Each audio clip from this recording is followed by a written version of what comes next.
Deixa a Bíblia aberta em Mateus capítulo 16.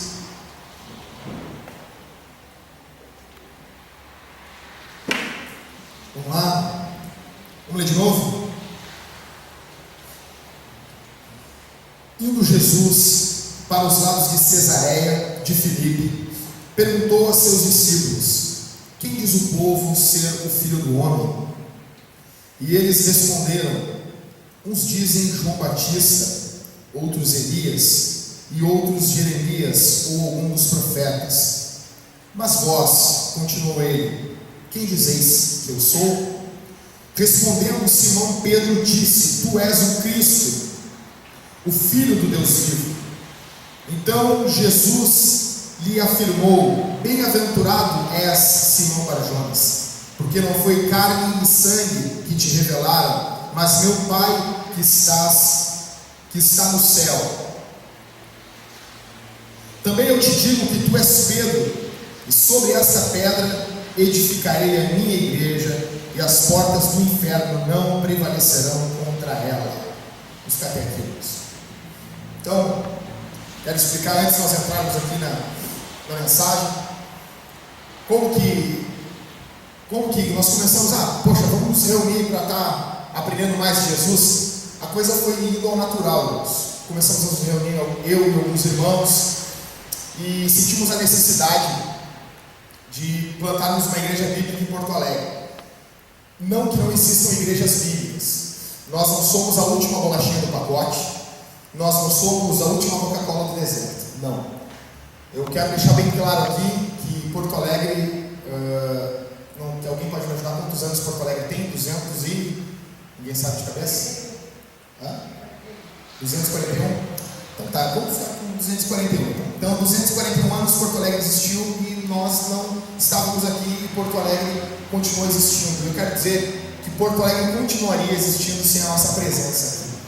Na verdade, Deus não precisa de nós.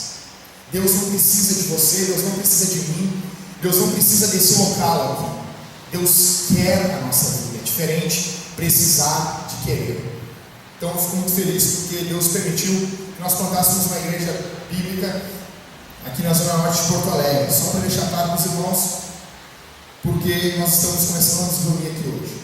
Mas vamos para o texto bíblico, irmãos. Vamos lá. Nós lemos aqui Mateus capítulo 16, que eu peço que vocês prestem muita atenção, tá? Nós lemos aqui Mateus 16, essa passagem conhecidíssima de todos, passagem de escola dominical. Aqui, pessoal, o que está acontecendo aqui nesse meio tempo aqui? Jesus vai com os discípulos para Cesareia de Filipe, um pouco antes. Jesus, se você ler em casa Mateus, os capítulos anteriores, ele operou muitos milagres. Ele multiplicou pães, peixes, ele alimentou a multidão. No capítulo 8, se não me falha a memória, acho que eu anotei aqui, 8:27 de Mateus, aquela declaração clássica dos discípulos, eles estão dentro do barco, tempestade total, e eles acordam Jesus levanta e diz: acalma-te vento, aquieta-te mar. se faz uma bonança, tudo tranquilo. E os discípulos perguntam: quem é esse que até o mar, o vento lhe obedece? Ou seja, a fama de Jesus, ela começa a crescer. A fama de Jesus, ela começa a percorrer toda a Judéia, toda aquela região ali do Oriente. A fama de Jesus começa a ficar grande, ao ponto, a Bíblia vai dizer no capítulo, em Mateus mesmo, no capítulo 15 e o versículo 29, que muitos coxos, doentes, chegaram até Jesus e ele curou a todos. Ele curou todos. Ou seja, imagina vocês, eles têm uma dúvida, eles olham para Jesus e pensam assim: esse cara, ele é diferente. Olha, ele é uma pessoa diferente. Ele está curando, ele está falando para o mar se aquietar, o mar se aquieta. Todos os coxos estão sendo curados, os cegos estão enxergando, os mudos estão falando, muitos sinais estão acompanhando ele. Esse cara é diferente. Talvez o pessoal ali na Judéia conversava com os outros e diziam: peraí, tem algo errado, alguma coisa diferente está acontecendo no nosso meio.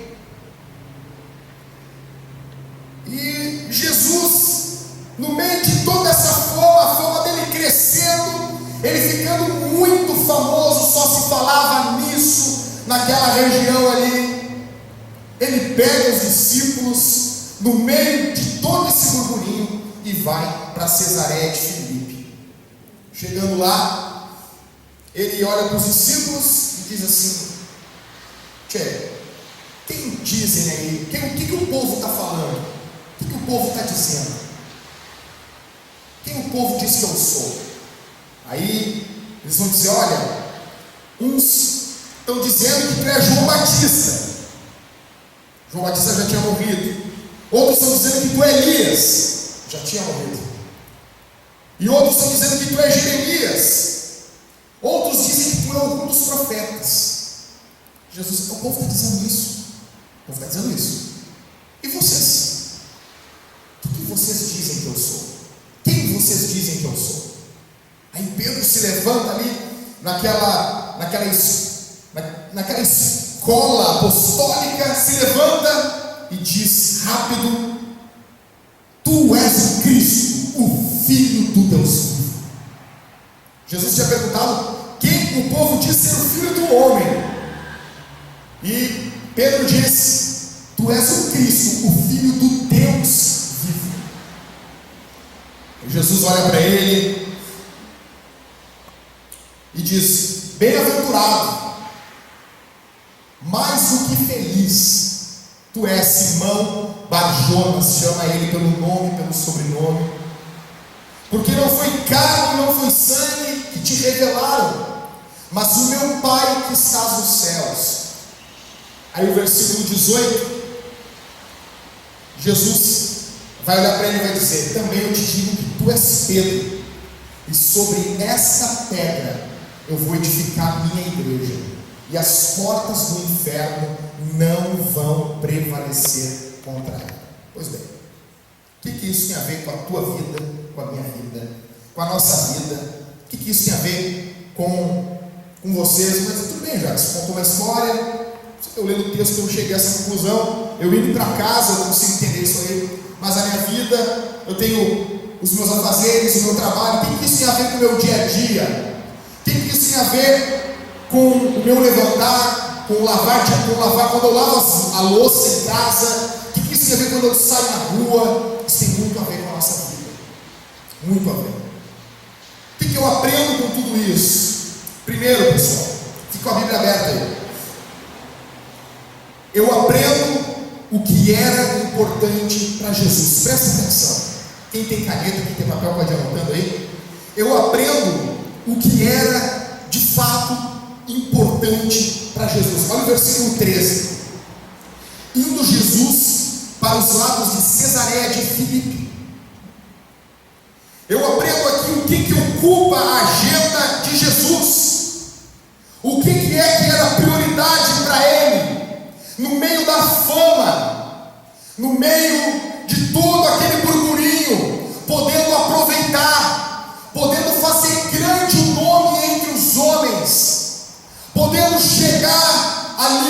talvez no centro de Jerusalém, colocar uma tenda, homem dos milagres. Você já deve ter visto isso aí, né? Homem que cura os coxos, cura os cegos aqui. Fogo puro de Nazaré. Sapatinho de fogo de Jerusalém. Glória de Deus sendo manifesta.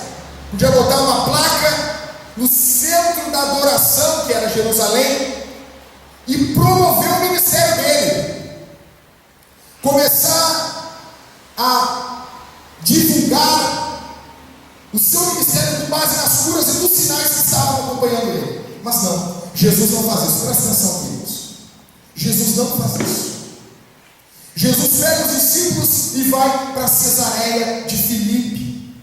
Cesareia de Filipe é o local mais pagão, é o local mais espiritualista, é o local onde se tinha as maiores crenças erradas acerca do que é mesmo a vontade de Deus.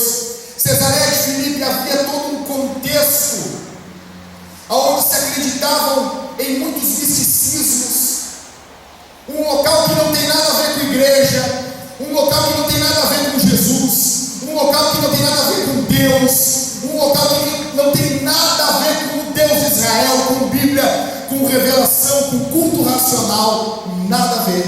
Jesus pega os discípulos e vai para lá. Jesus pega os discípulos e vai para Cesareia de Filipe. O que ocupa a agenda de Jesus, o que é prioridade para Cristo, o que é prioridade para Deus, são os perdidos. Ele não escolheu Jerusalém na porta do templo para anunciar que ele ia edificar a igreja dele. Ele escolhe um local pagão, ele escolhe um local místico, ele escolhe um local onde havia muitos sacrifícios a muitos deuses. E ele chega lá no meio, para os discípulos, ele se retira da onde estava toda a fama em volta dele, e ele diz: vou edificar a minha igreja, mostrando que a igreja ia ser sal, ia ser luz do mundo. Então eu aprendo primeiro o que ocupa a agenda de Jesus, o que é importante para Deus. São os perdidos, são os quebrados. Segundo, eu aprendo que o foco de Jesus era o povo. Olha aqui o versículo 13, irmãos. Ele perguntou: quem diz o povo ser o filho do homem? Ele não disse assim: olha Pedro, vem cá, o que os escribas estão falando? O que os religiosos de Israel estão dizendo? O que os entendidos da lei estão falando? Não. Ele pergunta aqui para os discípulos, ele diz assim: quem diz o povo ser o filho do homem? A prioridade aqui é o povo, é o simples, é o incauto, é aquele que não tem conhecimento. O foco de Jesus sempre foram os quebrados, sempre foram as ovelhas moídas, sempre foram as pessoas despedaçadas. O fato é que sempre quem compôs a igreja de Jesus foram as prostitutas, foram os ladrões, foram os desprezados de Israel. Eles sempre compuseram a igreja de Jesus. Ele pergunta: quem diz o povo? Jesus é o médico para os doentes, ele é o pastor para as ovelhas perdidas, ele é o perdão para os pecadores, ele é a graça de Deus encarnada. Então, em segundo lugar, eu aprendo que o foco de Jesus era o povo. E eu quero abrir um parênteses aqui. Você nunca vai encontrar na Bíblia graça de Deus para o soberbo. Nunca, nunca. Nós só encontraremos graça sendo administrada em abundância para os humildes. O foco de Jesus aqui não eram os religiosos de Israel, não eram os fariseus, os saduceus, não. ele perguntou: quem diz o povo? O que o povo está dizendo? Talvez você não tenha destaque nenhum na tua casa, no local onde você transita, você é apenas mais um na tua empresa, você passa despercebido onde você vai. Quero dizer que você é povo, você é o foco de Cristo. Vamos lá. Em terceiro, versículo 14. Em terceiro lugar, eu aprendo que é possível que os homens tenham bons pensamentos a respeito de Cristo e que mesmo assim não sejam corretos. Eu vou repetir porque é um pouco longo. Presta atenção.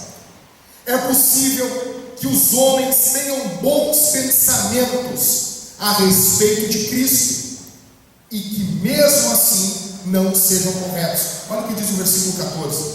Eles responderam: uns dizem João Batista, outros Elias e outros Jeremias ou algum dos profetas. O povo tinha um bom sentimento, o povo tinha um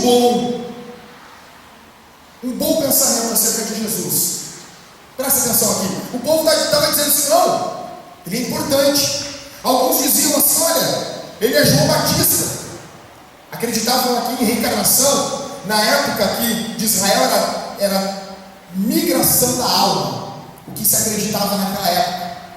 Alguns estavam acreditando que ele era Elias, porque havia uma profecia, Malaquias profetizou que Elias voltaria. Mas o próprio Jesus explicou que isso era acerca de João Batista. Ele veio no mesmo ímpeto, no mesmo espírito de Elias, operando os mesmos milagres e com a mesma autoridade. E Jesus falou que isso já tinha se cumprido. Outros acreditavam que ele era Jeremias. No período dos Macabeus, pessoal, presta atenção aqui. Entre o Antigo Testamento e o Novo, alguns acreditavam que Jeremias apareceu para um dos judeus no momento de uma grande guerra que houve. E havia uma tradição naquele momento ali que Jeremias tinha se tornado como que um guardião de Israel. Ou seja, a ideia do povo é uma ideia boa acerca de Jesus. Vocês estão entendendo? O povo acreditava: não, Jesus é um cara bom. E outros: não sei quem ele é um dos profetas. Pergunto para você aqui essa noite: quem Jesus é para você? Quem Jesus é para a tua vida? Quem ele é?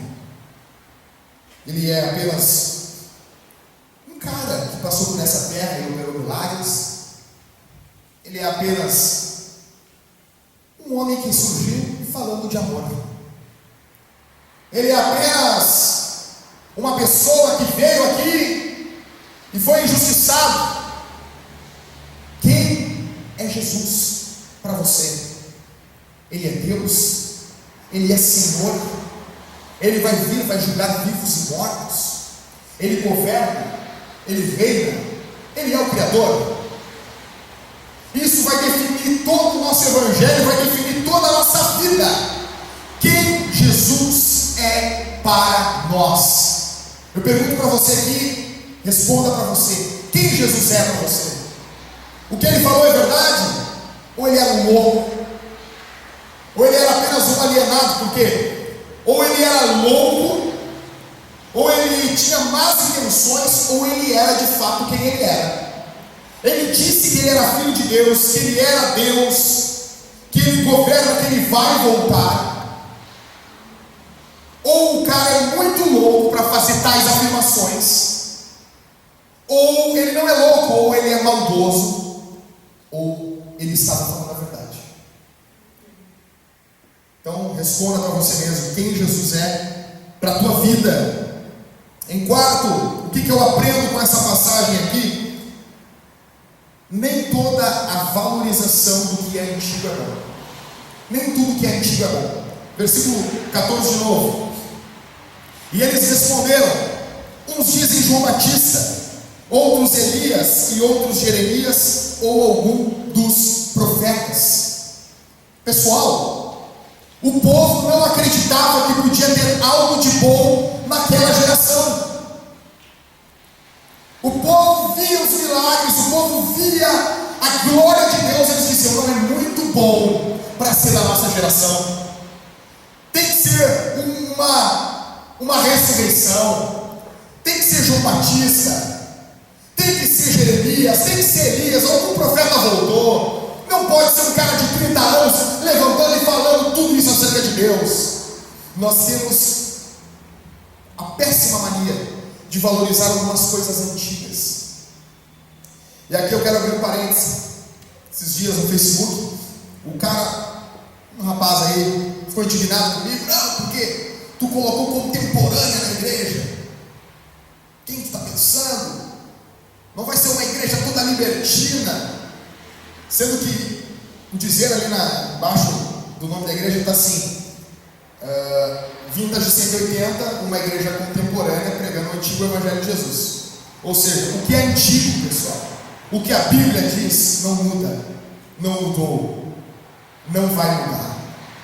Deus não vai se moldar aos nossos caprichos. Mas, pessoal, nem tudo o que é antigo é bom. O que a Bíblia diz já passam mais de 2000 anos. Isso é bom.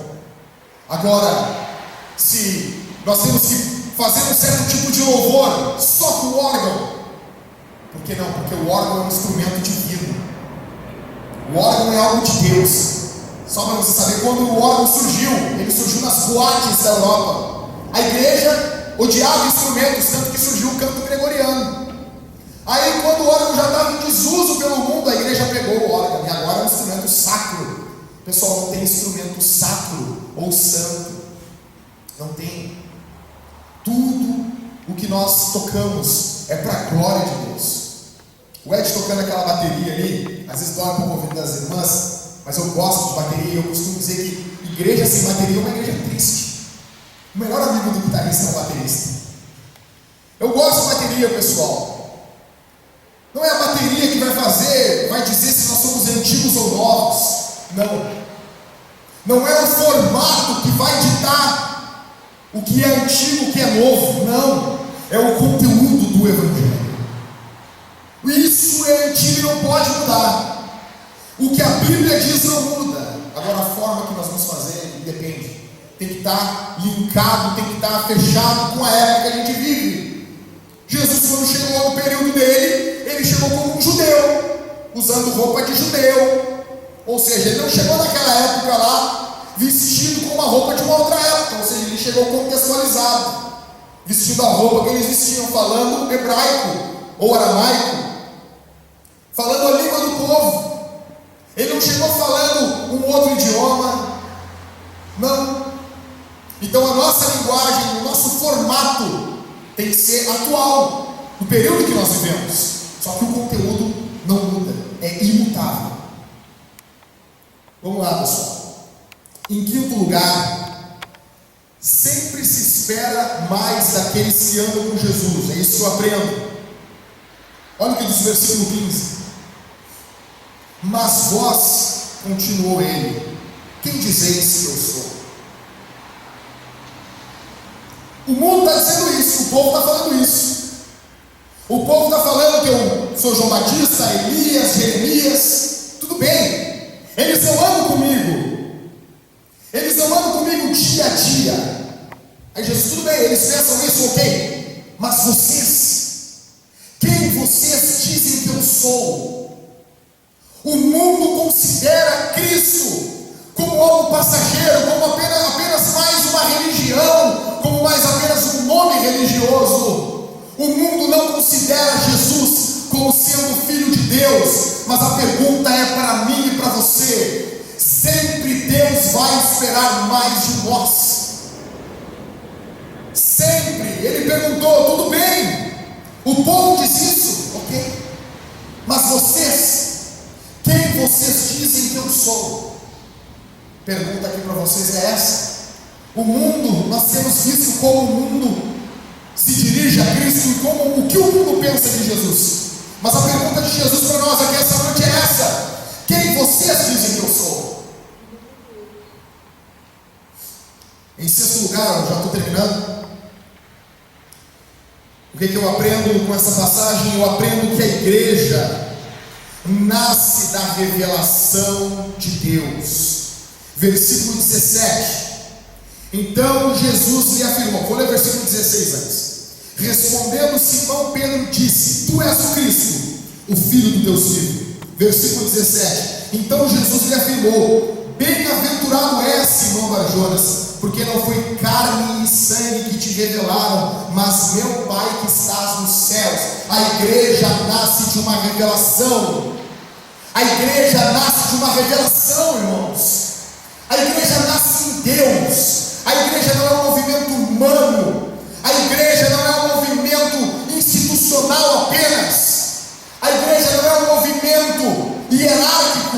Não. A igreja nasce em Deus, nasce na mente e no coração de Deus.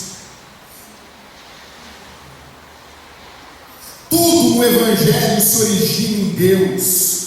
Graça. Graça. Quando eu tenho algum mérito, é porque já não é mais graça. No momento que Deus me dá alguma coisa, porque eu fiz algo. No momento que eu alcançar a salvação por alguma obra minha, deixou de ser graça. A graça vai dizer: porque todos pecaram e destituídos estão da glória de Deus. Todos os homens estão distantes de Deus, mas Deus, amando o homem, vai de encontro ao ser humano. E aqui Jesus diz: Bem-aventurado tu és, Simão Barjonas. Não foi carne, não foi sangue. O que é carne e sangue? Isso aqui é um termo rabínico. Os rabinos ali em Israel, eles citavam esse termo carne e sangue para se referir ao exercício mental ao limite. Quando o homem se exercitava a mente ao extremo, ele estava utilizando a carne e o sangue. Era um termo rabínico. Jesus está dizendo: isso aqui não é mérito, isso aqui não é fruto de uma concepção cerebral. Essa tua declaração, Pedro, não é fruto da tua análise. Essa declaração que tu deu não é fruto do teu intelecto, das suas faculdades mentais. Essa declaração é fruto de uma revelação. Deus está se revelando a ti. Todo homem que se converte, ele obteve uma revelação pessoal de Deus. Ou pare para pensar: por que nós estamos reunidos aqui, negando a carne, negando o mundo? Isso não é natural, isso não é da nossa natureza, isso não é nosso, isso não faz parte do ser humano. Não, isso faz parte de uma obra que Deus começou na nossa vida. A igreja se origina em uma revelação, ela nasce de uma revelação. Em sétimo lugar, já estou acabando mesmo. O que eu aprendo? Eu aprendo, presta atenção agora, redobra a atenção. Se alguém perdeu um pouco o fio da meada, presta muita atenção agora. Toda felicidade, toda felicidade está presente no conhecimento correto de Cristo. Eu vou repetir. Toda felicidade está presente no conhecimento correto de Cristo. Toda felicidade está presente no conhecimento correto de Cristo. Toda felicidade, toda alegria plena, mais do que alegre, mais do que feliz, a alegria transbordante está em conhecer a Deus. Pedro diz: Tu és o Cristo, Filho do Deus vivo. Jesus olha para ele. Jesus diz: Olha, Simão, tu é bem-aventurado, tu é mais do que feliz. Eu estou aqui. Toda a plenitude da divindade estava em Cristo, estava coberto pelo aquele invólucro de carne. Pedro olha para ele, para um homem comum, sem parecer, sem formosura, usando as roupas que ele usava, com cabelos normais, com olhos normais. Pedro olha, ele olha por detrás disso e ele diz: Tu és o Cristo, o Filho do Deus vivo. E Jesus diz: Tu é mais do que feliz. O fato é, igreja, que a revelação de Deus é o ponto máximo da felicidade do homem. O homem busca no pecado, o homem busca nos prazeres terrenos, e ele não sabe que a plenitude da felicidade está em conhecer a Deus, está em conhecer a Cristo. Toda felicidade, Jesus disse que é bem-aventurado. Bem-aventurado quer dizer mais do que feliz. Pessoal, eu abri um parênteses aqui bem rápido. Esses dias eu li Jó. Eu li o livro de Jó. E Jó vai ser provado. Ele era um homem rico, era um homem próspero, era um homem ali que estava com seus filhos, estava tudo bem. Satanás aparece perante o Senhor, e tem todo aquele diálogo, vocês conhecem, e Deus diz: pode tocar na vida dele, poupa a vida, pode tocar nos bens. Resumindo, Jó fica doente, Jó fica tem que pegar cacos de telha para coçar a pele, perde todos os bens, os filhos morrem no mesmo dia, e ele começa um lamento, ele começa a reclamar. Vem mais alguns amigos que começam a apontar o dedo para ele e dizer: tu está em pecado, porque se não tivesse em pecado essas coisas não estavam acontecendo, Deus está pesando a mão. E vai acontecendo muitas coisas, até chegar no capítulo 42. Isso aqui é tremendo, isso aqui vale mais do que ouro. Chega no capítulo 42, Deus um pouquinho antes ali, Deus se revela, e Deus começa a perguntar nos capítulos anteriores: Jó, tudo bem, tu está reclamando, tu está achando que tu é justo, tu está achando que tu está legal, que tu é justo, e que está acontecendo algumas injustiças na vida contigo. Eu vou te perguntar e tu vai me responder: onde tu estava quando eu fiz o jacaré? E ele começa a dizer, Deus começa a falar que ele brincava com o jacaré. Tu brinca com ele como eu brinco? Onde tu estava, Jó, quando eu fiz o mundo, quando eu coloquei as terras, quando eu coloquei tudo por medida? Onde tu estava quando eu disse para o oceano: tu vai até aí e daí tu não passa? Onde tu estava? E Deus começa, igreja, a fazer muitas perguntas para Jó. Detalhe, Deus em momento algum diz o porquê que Jó estava passando por tudo aquilo, mas Jó, naquela miséria, ele contempla a grandeza de Deus e ele é consolado. Você está entendendo?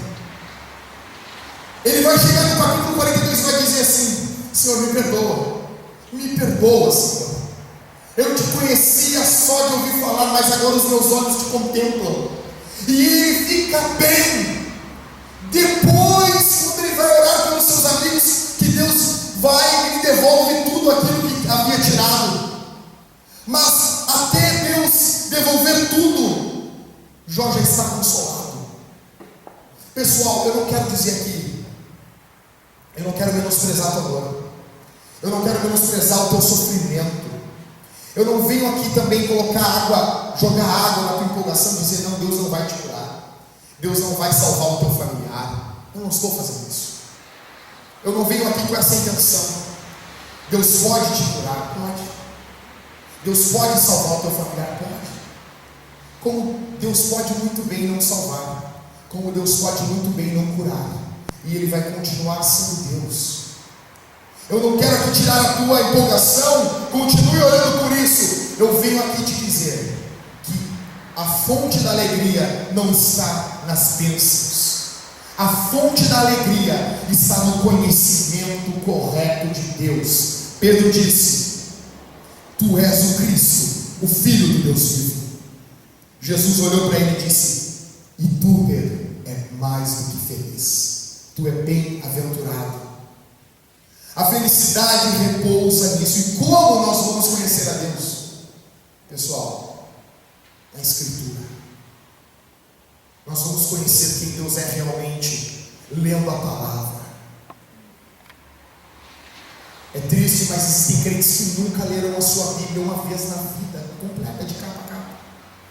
Nós somos o povo da Bíblia. Tire meia hora, 20 minutos para ler a Bíblia por dia. Se você ler 40 minutos a Bíblia por dia, você lê a Bíblia toda em 3 meses. O conhecimento correto de Deus está em conhecer a Cristo através da Escritura. Já que você não entende, pega uma tradução mais fácil, pega uma linguagem de hoje, dobra o joelho na beira da cama, abre a Bíblia em Mateus, começa no Novo Testamento e diz: Senhor, me ajuda a entender. E começa a ler, e vai lendo, vai anotando algumas perguntas. Vocês vão notar que quando vocês passarem por ali de novo, a própria palavra já respondeu aquelas perguntas. Tem dúvidas? Vem na igreja, pergunta: olha, eu estou tendo dificuldade com o texto, vamos estudar junto, vamos aprender junto, vamos crescer na graça e no conhecimento de Deus. Em oitavo, o que eu aprendo com essa passagem? É o último tópico aqui, irmãos. Em primeiro lugar, o que eu aprendi? Eu aprendi o que era importante para Jesus. Eu aprendi que ele foi para Cesareia de Filipe. O importante são os perdidos. Em segundo, o foco era o povo. Ele perguntou: quem diz o povo que eu sou? Em terceiro, é possível que os homens tenham bons pensamentos de Cristo, mas não seja o pensamento correto. Os homens tinham bons pensamentos. Uns diziam que ele era Elias, João Batista, Jeremias ou alguns profetas. Em quinto lugar, nem toda a valorização do que é antigo é bom. Eles estavam valorizando somente aquilo que já havia morrido, aquilo que já havia passado. Em quinto, sempre se espera mais daqueles que andam com Jesus. Jesus entendeu, tudo bem, o povo diz isso, mas vocês, quem vocês dizem que eu sou? Sexto, a igreja vai nascer de uma revelação. Isso foi uma revelação dada a Pedro ali naquele momento. E quando nós nos convertemos, é uma revelação de Deus para a nossa vida. Em sétimo, toda a felicidade está presente no conhecimento correto de Deus ou de Cristo.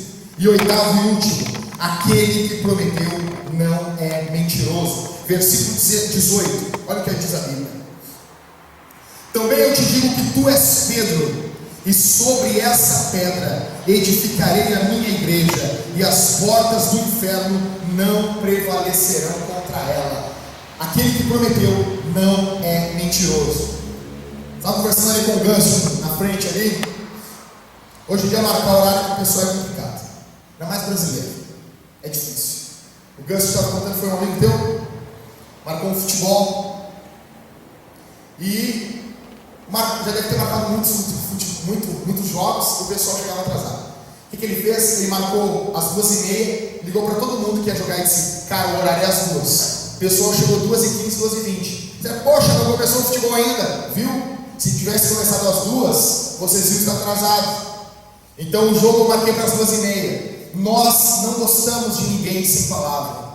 Imagina aquele namorado, noivo, fez 1001 promessas: vou casar contigo, vou te amar para sempre, olha, vou contigo aonde for. Chegou a primeira ali, um pouquinho diferente, ele pegou e já te abandonou, já te trocou por outro, né? Ou aquele patrão chega pro empregado e diz: não, cara, fica tranquilo, meu velho, fica tranquilo, eu vou te promover, tu vai ser promovido. Na próxima promoção tu vai. Aí passa uma promoção e o cara não é promovido. Passa a segunda e ele não é promovido. Presta atenção aqui, irmãos. Nós não gostamos de pessoas sem palavra. Será que Deus falaria alguma coisa e ele não iria cumprir? Será que Jesus falaria alguma coisa e ele ia ser meia boca? Ele não ia cumprir a risca? Olha o que ele disse, pessoal. Ele disse: sobre essa pedra. Pedro fala: tu és o Cristo, o Filho do Deus vivo. Jesus disse: tu és Simão Barjonas, tu és Pedro. Tu é Pedro, que do grego quer dizer pedrinha ou lasca de pedra. Pedro, tu é uma pedrinha, tu é uma lasquinha. Mas sobre essa pedra, aqui os teólogos vão se dividir. Alguns vão dizer assim: não, Jesus apontou no peito e disse: tu és Pedro, mas sobre essa pedra eu vou edificar a minha igreja, e as portas do inferno não prevalecerão contra ela. Tem base bíblica, pessoal. Lê em casa.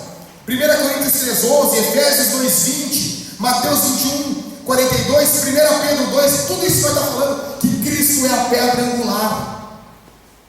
Depois de Cristo vem o alicerce dos apóstolos, e a igreja toda edificada sobre os apóstolos, sendo que Cristo é a pedra angular, é a pedra de esquina. Faz sentido? Outros teólogos vão dizer que a pedra que Jesus estava se referindo era a declaração de Pedro: tu Tu és Pedro, tu és uma pedrinha, mas sobre essa pedra, sobre essa declaração, debaixo dessa revelação, que eu sou o Cristo, o Filho do Deus vivo, eu vou edificar a minha igreja, e as portas do inferno não vão prevalecer contra ela. Tudo bem, Jackson? Tá, mas qual dessas duas visões teológicas está certo? Eu não sei qual que vocês acreditam, eu acredito nas duas.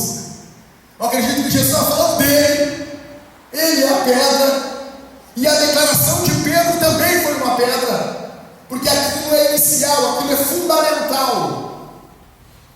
Ele disse sobre essa pedra, ele não disse debaixo dessa placa, debaixo desse governo humano, não. Pessoal, eu quero deixar bem claro aqui para vocês. A ideia, o pessoal pergunta assim, Jackson, estão começando um ministério novo, ministério. Cara, é uma igreja local. Isso aqui é uma igreja local, uma igreja aqui na Zona Norte. Placa é só para o pessoal se identificar. Se fosse bom, não estava do lado de fora, estava do lado de dentro. Placa é só para o pessoal saber o nome. Mas você não vai encontrar na Bíblia Deus tendo compromisso com instituições religiosas, não. Ele tem compromisso com a igreja dele e com a igreja local. Vocês vão ver que as cartas são enviadas a igrejas locais. Carta à igreja de Corinto, carta à igreja de Roma, carta aos Tessalonicenses, à igreja de Tessalônica, aos Gálatas. Então nós somos uma igreja local. Ele disse sobre essa pedra, não é debaixo dessa placa, não é debaixo dessa instituição de vocês. Não tem promessa nenhuma para a nossa denominação, não tem, só tem que... Outra coisa que eu quero deixar bem claro aqui nessa primeira pregação. Por que botar nome? É normal. Deus chegou para Adão e disse, Adão, nomeia todos os animais, e Adão botou nome em tudo. É normal o ser humano, a criança nem nasceu. A Paula, nenê está ali, quantos meses você botaram o nome de Vitor? 1 mês. Ou seja, a criança nem nasceu, já tem nome. Então é natural do ser humano isso, tá? Só por causa disso. Mas vamos lá, pessoal. Primeiro, só um parênteses. Sobre essa pedra, sobre essa declaração, ou sobre o próprio Cristo, a afirmação que ele é o Filho de Deus, ele vai dizer, edificarei. Pedro vai falar que a igreja sim é um templo, que nós somos pedras vivas. Jesus é a pedra angular, os apóstolos é o fundamento, e sobre os apóstolos está edificada a igreja. Se nós pudéssemos enxergar, a igreja de Cristo não está terminada. Ele disse, edificarei com o tempo. É como se fosse um prédio, se nós pudéssemos enxergar agora, de uma forma ilustrativa, é um prédio que está sendo construído, não está acabado, não está pronto. As pedras, daqui a 2 meses está nascendo o Vitor, mais um tempinho, mais alguns anos ele vai se encontrar com Cristo. Vamos ver, é transformado por Deus, se converte, mais uma pedra nessa construção. Assim sou eu e é você. Ele disse, sobre essa pedra edificarei com o tempo, o que? A minha igreja. O que é a igreja? A igreja é do grego eclésia, que era um povo onde os judeus, onde os gregos faziam as reuniões políticas, onde os gregos faziam reuniões para tratar dos problemas da sociedade.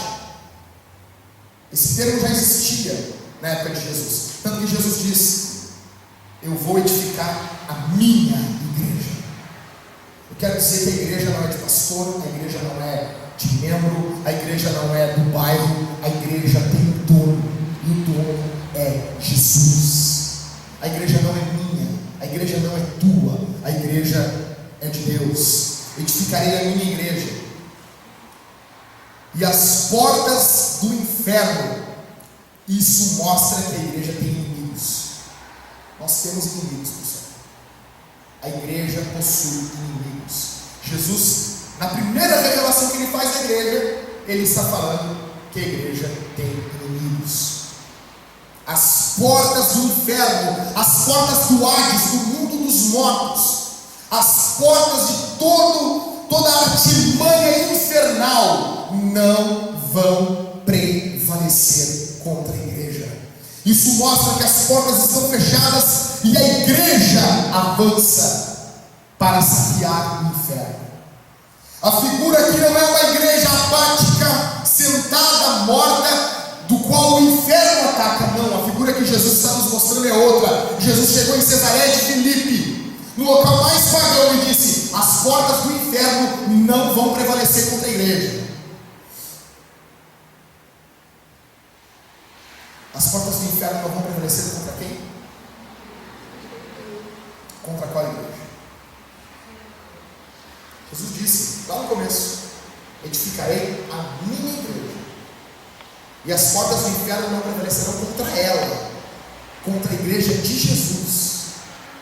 A igreja de Jesus é composta por pessoas que nasceram de novo, por pessoas que se arrependeram dos seus pecados. São pecadores, sim, mas estão arrependidos dos seus pecados, vivem em arrependimento, vivem crendo cada dia mais. Contra essas pessoas que congregam juntos, que participam juntos dos sofrimentos, das alegrias, que choram, que se alegram juntos, contra essas pessoas as portas do inferno não prevalecem. Isso aqui, para acabar, nos mostra que a igreja vai triunfar. Quer dizer, meu amigo, minha irmã que está aqui, vocês não fazem parte de um clube. Eu não sou gremista. Cara, eu estou muito irritado. Muito irritado. Meu time vai para 12 anos que não ganha um título. Eu vejo os colorados rindo. O meu mural no Facebook virou motivo de chacota. Entra lá. Não se respeita mais as pessoas no dia de hoje. Tchê, muito triste. Mas os colorados passaram por isso também. E a hora deles vai chegar. É a minha vingança, é a minha vingança. Amém. Pessoal, vocês não fazem parte de um clube. Vocês não estão aqui. Jesus não está convidando vocês para fazer parte de uma empresa que hoje existe a todo vapor e amanhã, uma virada aí do mercado, desapareceu. Jesus está convidando vocês para fazer parte de uma instituição passageira que hoje chega com várias ideias, não, vamos mudar, vamos arrebentar. Não. O convite de Jesus é fazer parte da igreja. E ele disse: as portas do inferno não vão prevalecer.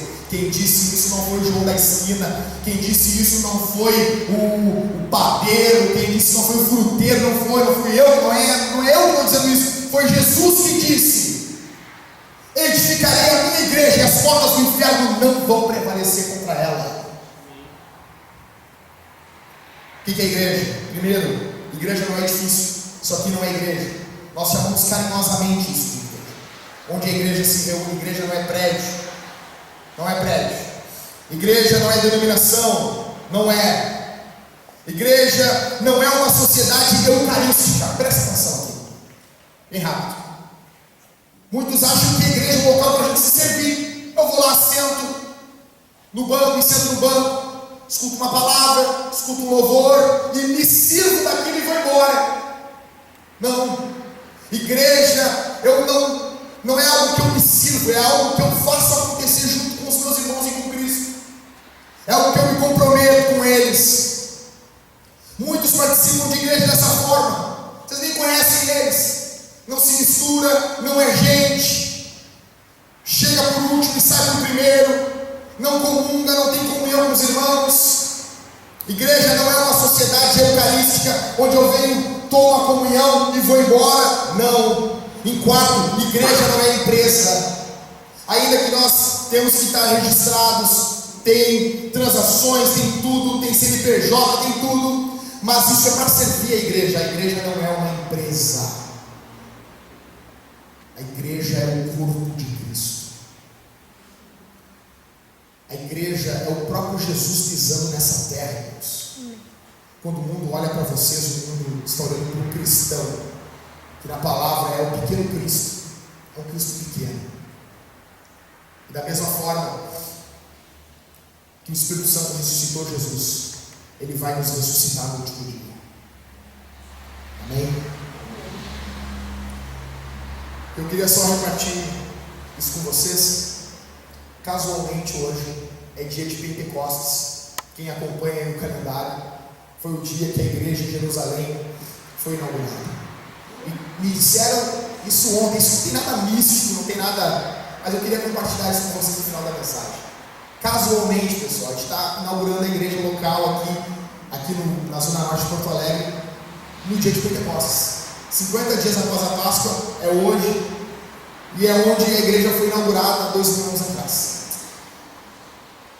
Jesus falou que as portas do inferno não iriam prevalecer contra a igreja. Vou convidar o grupo de louvor a passar aqui.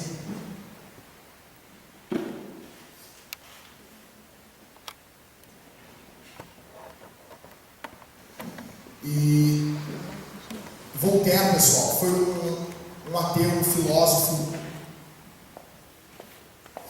Ele foi um filósofo e ele chegou um dia e disse assim: daqui a 100 anos o mundo vai acordar.